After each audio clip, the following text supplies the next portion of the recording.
সেদিন অফিস থেকে বাড়ি ফিরেছি, আর গিন্নি বললেন, বাজার টাজার কিচ্ছু নেই, কালকে কিন্তু রান্না হবে না, নিয়ে এসো বাজার।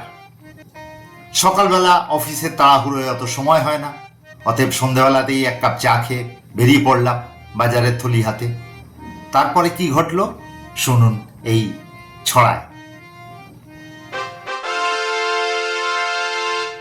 বাজার যাচ্ছি সন্ধেবেলা, হাতে ঝুলিয়ে থলি, লোডশেডিং হলো সবে, আলো আঁধারি গলি, সাপের লেজে পা ফেলতেই সাপ বলল ফোঁস, করজোড়ে বললাম তাকে একটুখানি বস, তুই ছোবল দেওয়ার আগে বাজার করে আনি, গিন্নির আজ স্বাদ হয়েছে, খাবেন বিরিয়ানি, বাজারটা না দিয়ে বাড়ি হবে না তো যাওয়া, স্বর্গে বা নরকেই যাই, বউ করবে ধাওয়া।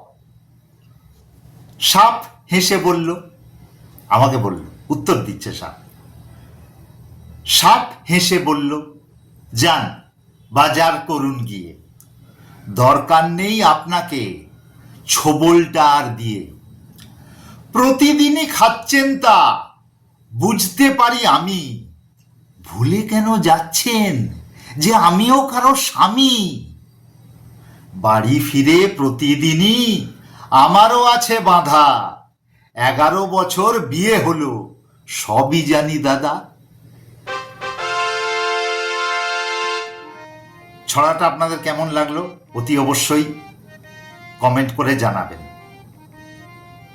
এছাড়া আপনাদের অনুরোধ করব, লাহিড়ী বাবু ইউটিউব চ্যানেল এটা সাবস্ক্রাইব করার জন্যে এবং এই ভিডিওটা আর একটু শেয়ার করে দেওয়ার জন্যে, এবং আপনার চেনা পরিচিত বন্ধুবান্ধবদের একটু অনুরোধ করার জন্যে যাতে এই চ্যানেলটা তারা সাবস্ক্রাইব করেন।